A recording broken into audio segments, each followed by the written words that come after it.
Okay, welcome everyone. Thank you. Glad that you're here. I think I decided to divide the topic into two sessions so we'd have time to really talk about each of the 7 sins that are lifted up.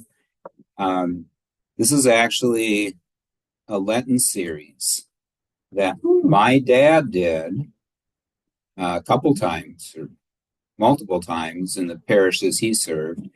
Each Wednesday, we'd consider a different sin. And then I did that.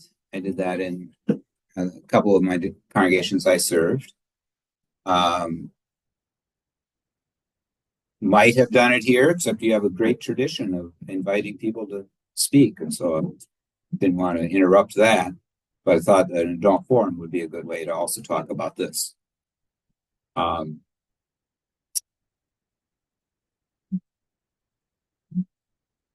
So anyway, it's one that I found people have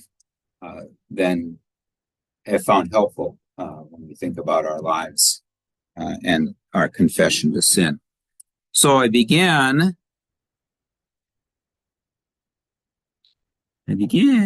with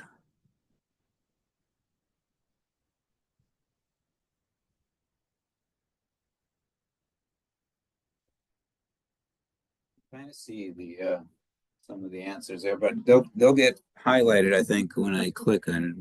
Always technical things. So when we think about sin, we have multiple definitions, and I'll be kind of giving us a definition eventually, but I just want you to think about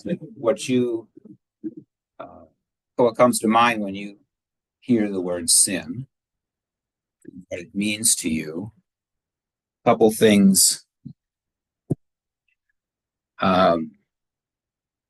Doing bad or wrong things. I think this is a very common understanding, and the way we use it in our common language, we say, "Oh, I sinned," I lied, or I took something that didn't belong to me.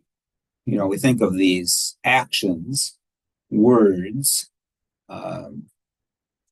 that we do, and we consider those sin. In confirmation for years, I would try and enhance that description of sin with confirmation students. I said, it's not just these actions or words, misplaced words that you say. It is actually at the heart a broken relationship with God. And out of that brokenness comes things that we might call sins. So I will use the example, when you have a broken relationship with a friend, suddenly you're not really interested in spending any time with them. And if someone gossips about them, that kind of tears them down, you might be willing to share that gossip. I mean, you start to do things out of that broken relationship. Well, it's the same with God, that we somehow don't love God with all our heart, soul, mind, and strength, but we will do things that we call sins because the relationship with God is not important to us. In the New Testament, which is written in Greek, the word used for sin is called missing the mark. And it's kind of an archerer's word where you don't get the bullseye, you're off. And it's an interesting way to think about sin, is that we just don't quite get it. We miss that godly life. And another way that people have talked about this, I think, Joy, would you say Luther talked about sin in this way, that we're curved inward? We can't do anything but think of ourselves first. How does that affect me? The world gets processed through how we see things. And that curve is just something that we're born with and we can't escape. So different ways to think about our sin. Of course, we confess our sin at the beginning of the worship. And it's this beautiful confession, I think, that we've used now for decades. We are in bondage to sin as the LBW, and then they changed it in our Cranberry hymnal to we are captive to sin and cannot free ourselves. Not all Christian denominations, I think, would sign up for that confession. That cannot free ourselves and the image of being captive to him. But I think it's important for our Lutheran understanding of what this is. I think there are some who would say, no, I can stop sinning if I really tried. But it was important to Luther that we understand we can do nothing else but sin. And then we kind of spell that out. Thought, word, and deed. I mean, everything. I can't move through the day without being a part of this sin by what I've done and left undone. I mean, that's everything. If I just stay at home and sit and don't talk to anyone and never do anything, I still am sinning by what I've left undone. So it's just a real profound thing that we don't have sin. We live in it. We live in it. And then we bring in this, what would it be like to not sin? And there we introduce the concept of love. As I said in today's sermon, love joins, love enhances, love lifts up relationships with God and other, whereas sin wants to tear that down. We have not loved you with our whole heart. We've not loved our neighbors as ourselves. That's, the great two commandments. But I think it's important that we bring in what not sinning would look like. It would be that we fully love God and our neighbor.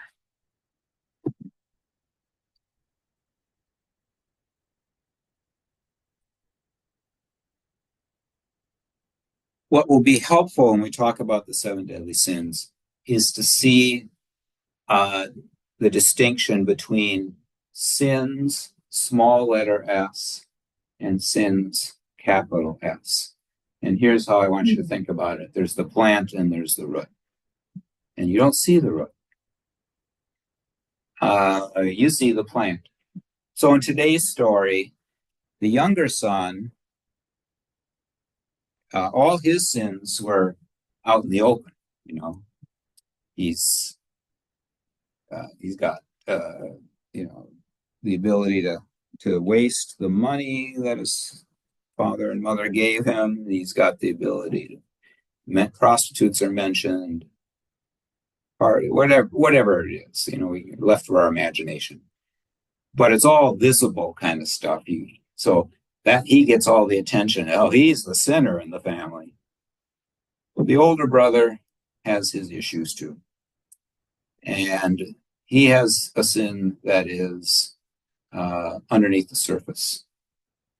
And it flares up, it shows up as anger in the story when the time is right.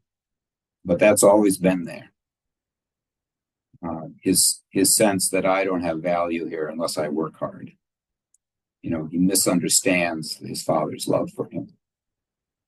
But this is what we want to think of when we talk about this, is that we're talking about some roots. These are the seven. These are the roots that will lead us in different directions and have us do things that we would then name as small letter s sins. Okay, because out of my pride, I'll do these things which are visible or heard or known to others. but you didn't see that it came from this pride that I have that is sinful. So found this illustration. You'll see 7 sins down here as the roots that then show up as sin in our lives. Just to say a word about why 7, not 10, that's a nice number, or why not 5? There's nothing special about 7. It's just gotten its place in history. A little bit about that. Paul, in some of his letters, will make lists of the life of the flesh, and you'll see this one in Galatians. Now, the works of the flesh are obvious: fornication, impurity, licentiousness, which I always have to look up what it means, lack of moral restraint, particularly in sexual area, licentiousness, idolatry. Now, here's something that's interesting. When we get to the 7, actually, it's not mentioned here. One writer said idolatry, parentheses, greed. They thought idolatry and greed as being linked together, which is an interesting thought. We'll talk about that. Idolatry, sorcery, enmities, which is hostilities towards each other, strife, jealousy. So here's one of the 7 that, comes up as envy in the list. Anger is another one. Quarrels, dissensions, factions, envy is one of the 7. Drunkenness, carousing, and things like these. I warned you, as I warned you before, those who do such things will not inherit the kingdom of God. When I see this list, what strikes me is, there's some moral sins. There's a lot of words about divisions, which not so much the Galatians, but the Corinthians, they were dealing with divisions. So we talk about enmities, strife, dissensions, factions. A lot of, that interesting that comes up so much, that church maybe was dealing with inner conflicts in its community. We have these lists in the New Testament in Paul's writings. He gets towards the end of his letter and he starts talking about how we live as Christians, and he wants to give examples of how not to live. And then after this comes the fruits of the Spirit: love, joy, peace, patience, kindness, goodness, gentleness, self-control, which would be counter to what we have here.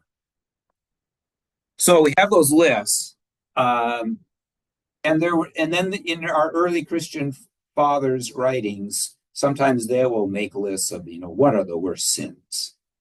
So we have those kinds of lists, and then in the year 590, one of the popes, Gregory I, he took a list of 8 sins that were kind of seen as the worst, and he combined 2, and he did some changing around, and he came to the 7 sins, and that's stuck with us now for many centuries. 7 deadly sins.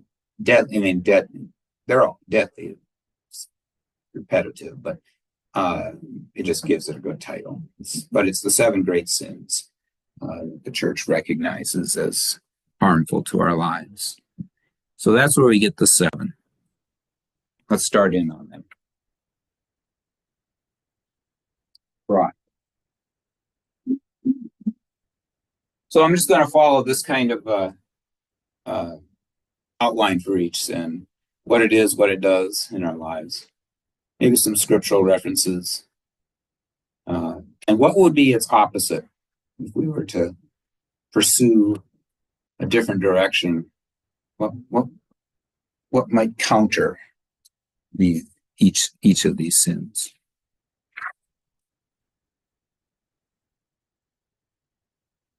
As with anger, pride is not completely bad. We want there to be a sense of pride in our self-esteem, let's say. That's how we might talk about it today. We want to have a healthy self-esteem, that we are not less than what God says we are. We are His creation. We are good, Genesis 1. So we have that. But there is a sinful pride that maybe that description of sin has turned in on itself, starts to describe. Pride becomes sinful because it puts us at the center of life. We believe we are the most important. We believe we are able to make the best decision without input from God or others. We know best. So one person wrote, self-sufficiency, self-importance, and self-exaltation in relation to God. It's as if,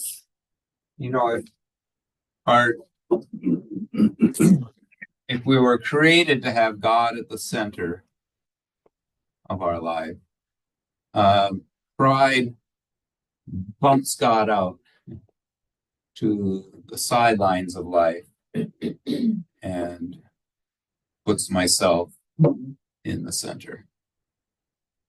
And God can either be completely out of the picture, or God can just be someone I call upon and I really need. I'm kind of like a catalog. I'll go to it when I need something and order it. But pride does this. Now, C.S. Lewis, if you've heard of him, a Christian writer from 20th century, this wasn't just his thought, this echoed centuries of Christian teaching. He said pride is the absolute worst of the seven. He said the other sins are just flea bites compared to pride. Because of what it does in our relation to God. I'm in the center. And out of that come maybe all the other six or all the other things that we do. So pride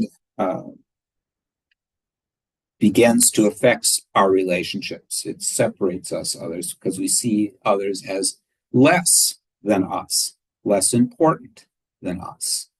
And certainly we'll have, a ladder of who we care about, with certain people at the top and certain people at the bottom. But we take ourselves as of first importance. When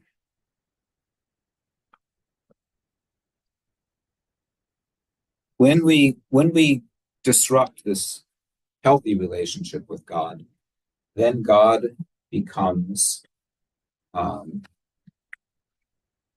taskmaster to us. Someone who's just giving us rules to take away the real fun we want to have in life. So that God's commandments are not wise things; they are just irritants to us. But that's captured in the Genesis story where Adam and Eve bump God out of the center. And it's this temptation to eat of the tree of which they were told not to eat. The snake asked the woman, "Did God really tell you not to eat fruit from any tree in the garden?" God's so mean. She says, "We may eat of the fruit of any tree in the garden, except the tree in the middle of it. God told us not to eat the fruit of that tree or even touch it." God had never said that. But now she's starting to believe maybe God is taskmaster. Or even touch it. If we do, we will die. The snake replied, "That's not true. You will not die." God said that because he knows that when you eat of it, you'll be like God, you'll know what's good and what's bad. Ooh, I can be like God. So the woman saw how beautiful the tree was, how good its fruit would be to eat, and she thought how wonderful it would be to become wise. So she took and ate it, and she gave some to her husband, and he ate it also. So pride becomes the great sin that now changes the direction of our life and our relationship with God and others.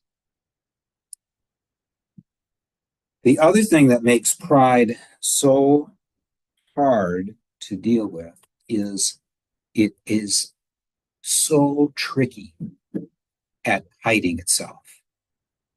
It hides itself in good things. When you get to, let's say, the sin of lust, you say, well, I know how that shows up, pornography, these things that are morally questionable.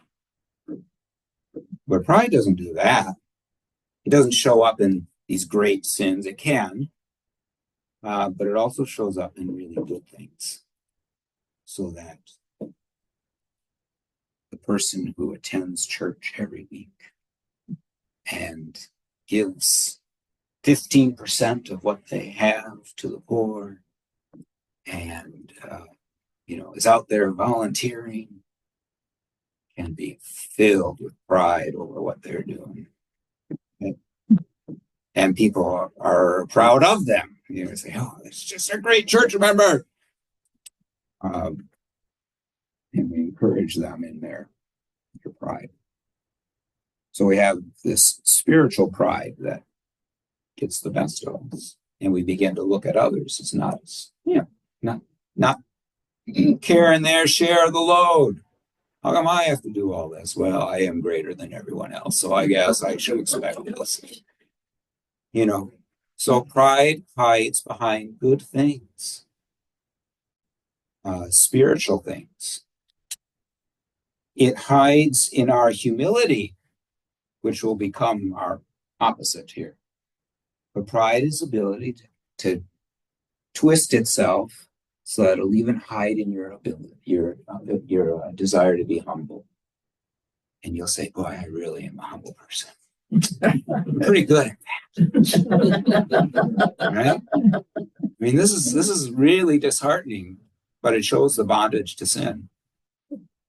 We can't escape it because when we try, pride says, okay, yeah, do that, and I'll catch you anyway.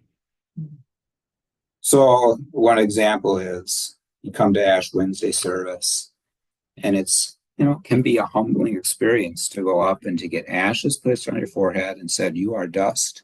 To dust you shall return. You go, yeah. It's like that younger son feeding the pigs going, I have nothing to be proud about. So you get these ashes, and you're told that really, without God, you're nothing. And pride gets a hold of that and whispers in your ear, how I'm a good person for being here tonight. Yeah. I'm dust, but I'm better dust than that person over there. It's scary how pride can just do that to you. We just can't get around it. We can't get on top of it and say, what really is the truth about who we are in our relationship with God. So, the story of Luke 18. Try to go faster here so it's the other two I want to cover. But this is a great story. I know you probably heard it. It's Jesus picks two examples of people praying. What society says is the best kind of person we have in our society right now, the Pharisee. And the worst kind of person we have in our society today, tax collector. I mean, in Jesus' day, that is. So Jesus told this parable. Once there were two men who went up to the temple to pray. One was a Pharisee and the other a tax collector. The Pharisee stood apart by himself and prayed, I thank you, God, that I am not greedy, dishonest, or an adulterer like everybody else. I thank you that I am not like that tax collector over there. I fast 2 days a week. I give 1/10 of all my income. The tax collector stood at a distance and would not even raise his face to heaven, but beat his breast and said, God, have pity on me, a sinner. Jesus said, the tax collector, not the Pharisee, was in the right with God when he went home. So the Pharisee lifts up all the plant things, the plant visible things that he does, and he misses the root. The Pharisee understands that his visible things in life are bad, but also, have pity on me, a sinner. He knows the root also. And Jesus just says, he's the one who gets it. He's the one who knows that his relationship with God is in need of help.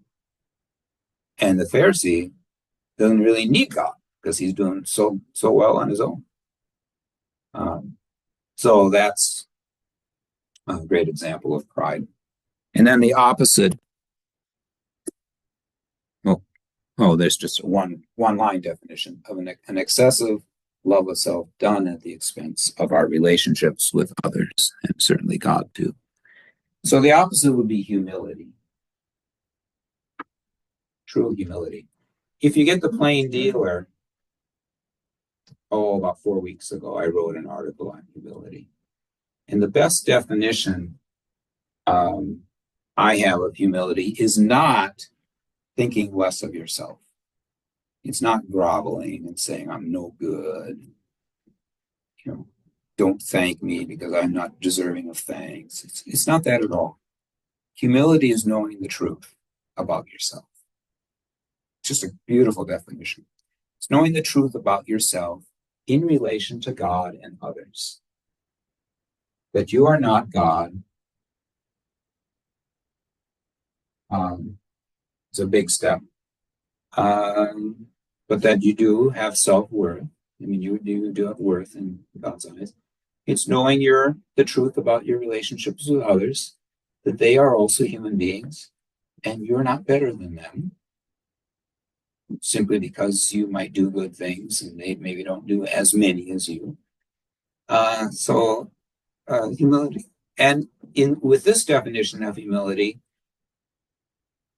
you get a sense of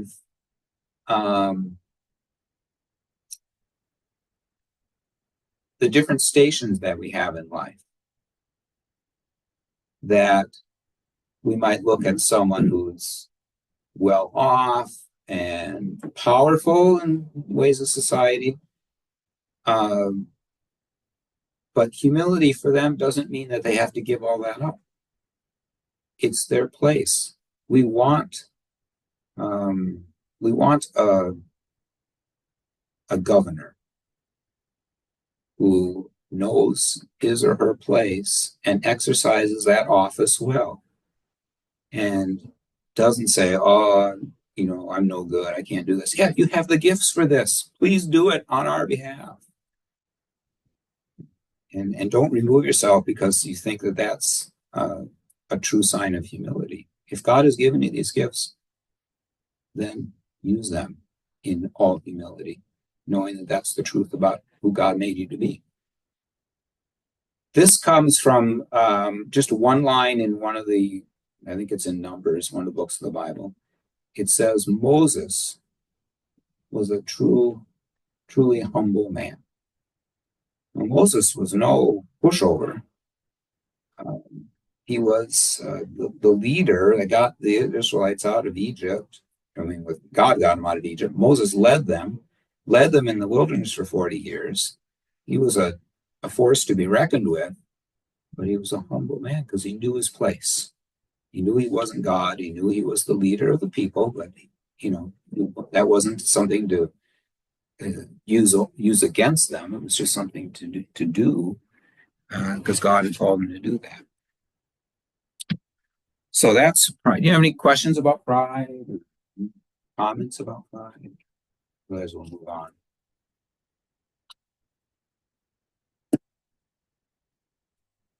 So anger is the next one, and wrath maybe is a better description of it. Is the sinful nature, because as I said in the sermon, there is a godly anger that comes out of love. So when we talk about the wrath of God, the anger of God, that's not sinful anger. When we see Jesus angry, let's say in the temple, setting birds free and turning over the cash registers, you say, what's he doing getting angry? Isn't that a sin? No, it's an anger that rises out of his deep compassion for others, for the world. So we want to talk about the anger that gets to be a sin in our life.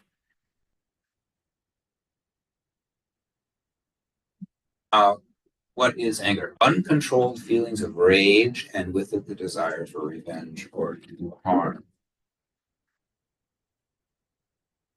So let's just make sure we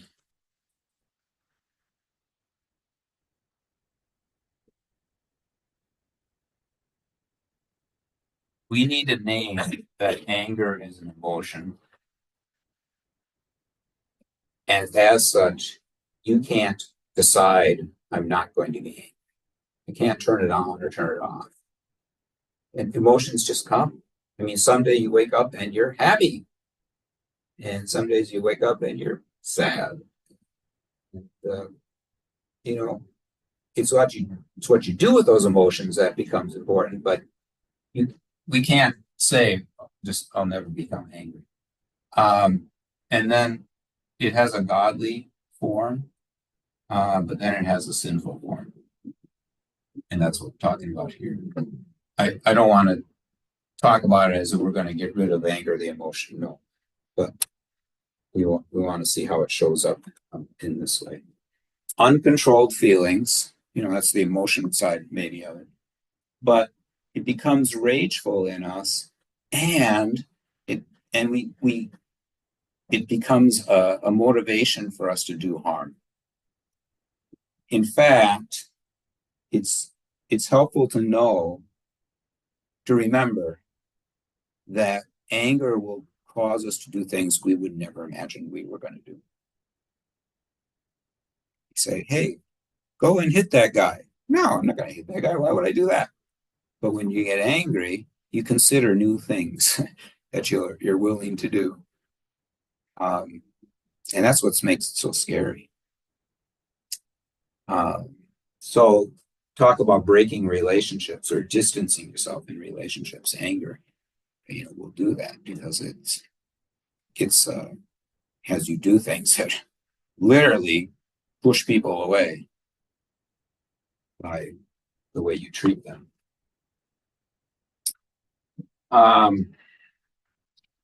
Catch up with myself here.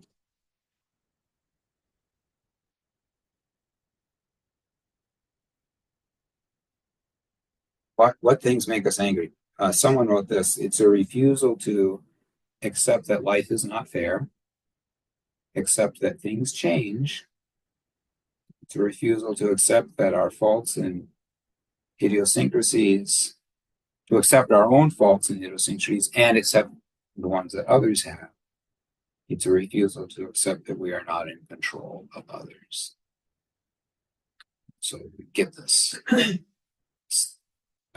emotion, this power. It's another way maybe describe sin. This power that comes up in us and starts to push us in certain directions. And I think you probably heard, anger can just simmer in us, becoming caustic to who we are. and we can nurse it instead of wanting to get rid of it. We might like it and we want to nurse it because it helps me remember why I don't like that person and don't want to reconcile with him or her.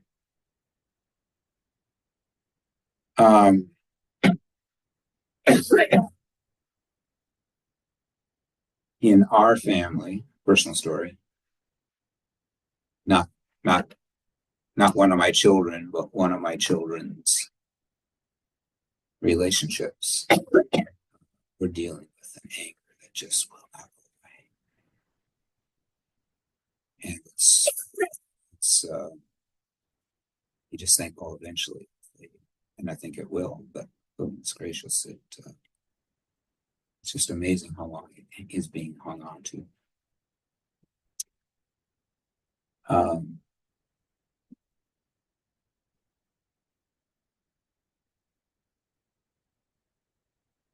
When we're angry, someone wrote this, when we're angry, we should ask two questions.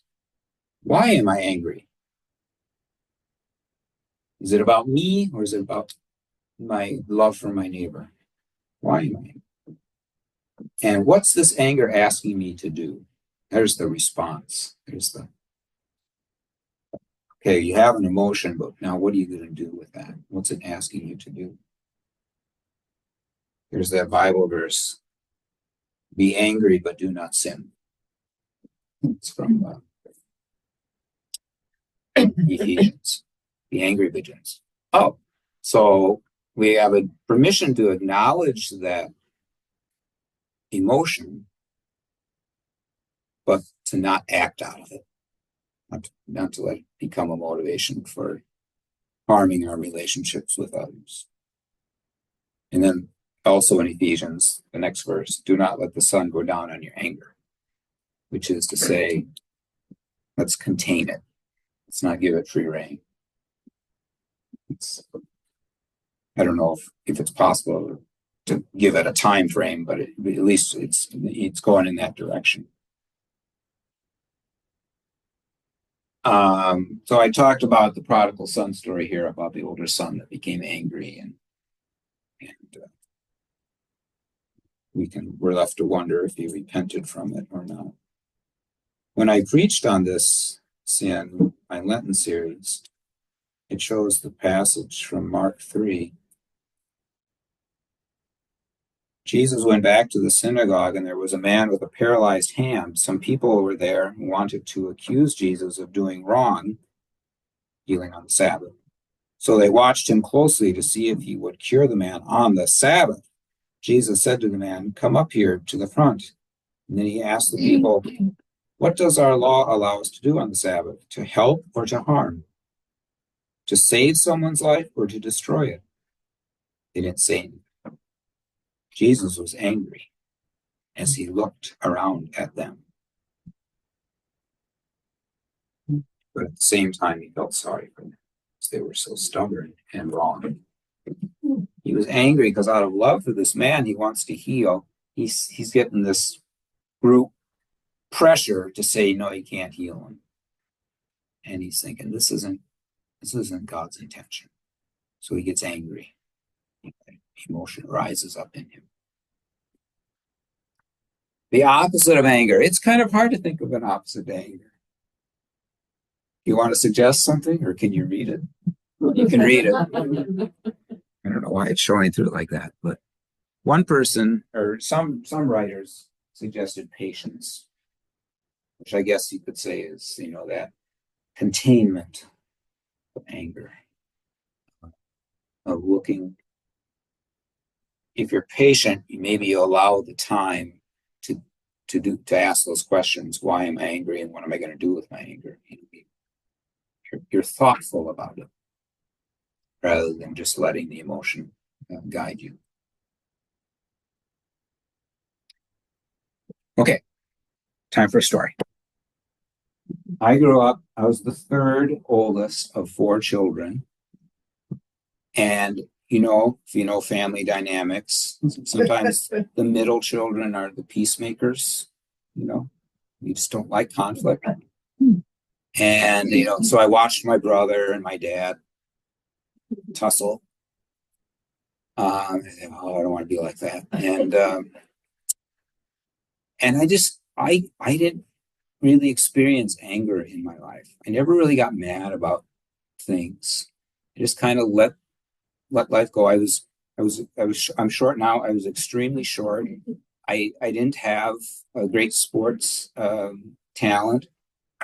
So I kind of had to see where I could fit in the best I could. I wasn't a dominant in sports or dominant in social relationships, and just got by. So I never really knew anger in my life or anything like that. And I went to college and I went to seminary and I met Rosine and we got married. And anger is just not an issue. And then I had children. And I thought, I can remember thinking, how does this 2-year-old get under my skin? And I started to experience, this emotion of anger in profound ways. And, I don't know if you're a believer in spankings or non-spankings. We had a few when I grew up, and I gave a few. And sometimes I think spankings can be thoughtfully administered as a way to let them know the situation is going to be under control because I'm taking charge here. But sometimes those spankings were not thoughtfully. They came out of anger, and I didn't, not proud of that, but the point of that story is there's something about anger. No, there's something about each of these sins. But let me back up. Why did anger start to show up so much? Because these were children that I cared about. They were part of me. If another child went and did some shoplifting, let's say, I'd say, oh, a bad decision. I didn't get angry at them. But with my children, if they did something that I disapproved of, then there might be anger involved. Why is that? Now, because there's a connection there. If you're apathetic about everyone, you don't get angry with them. Who cares? But because there's a connection, then these things appear. And so I want you to think about these 7 sins not as hatred encapsulated, but as actually love that's gotten twisted. Pride is love that got misdirected, not towards God and the neighbor, but just simply towards ourselves. Anger is something that comes out of a relationship where we've gotten upset because this is something that I want to go right. This is a relationship I want to go right in, or I've been disrespected or whatever reason. So there's love there. It's just that it got turned sideways in some way. Pride is love for oneself, and it turns against the love of the neighbor. Anger is a response to a disappointment in love or something like that. I mean, I'm just trying to think that through. Greed is a love that inordinate amount of love for things. And when we get to that, we'll see that God intended for things not to be the most important thing in our life, but that people would be. So lust, an inordinate amount of love for physical sex, especially outside of a loving relationship. So I wanted to do one more sin, but I'll leave you with this, and we'll pick it up next week. And I think this is the most helpful thing that I found in dealing with this, is that the sins that really are profound in our life are connected to love. It's just that it got twisted wrong. And God is wanting to straighten that out, get that love back to where it's supposed to be. So, I wanted to, I've got this great quote. I'll just have to try to do it by memory, to conclude. And you probably heard this, but I hadn't heard it for years, and then I found it in my notes. And oh, it's so great. It's this person who prays this to God. It says, God, the day is going well. I haven't said an unkind word to anyone. I haven't done any harm to my neighbor. I haven't taken your name in vain. But I'm going to get out of bed soon. And then I'm going to need your help. And I just think that the captivity of sin that we find ourselves in makes us sometimes want to pray that prayer. Thank you for coming, and Question. we'll finish it up next I'd week. like to share with everybody, when I was a little kid, we're talking little kid, 5 years old or so, I did something that wasn't really very wrong. My mother grabbed the yardstick and took me in. She didn't hurt me at all, but I felt so bad that I disappointed her. Yeah. And she was doing it out of love for me. And that goes along with your sermon today, anger and love put together. Yeah. So Yeah, if we can I make throw that that out, so distinction. that I got that out of church today. Yeah. Yeah. Thank you.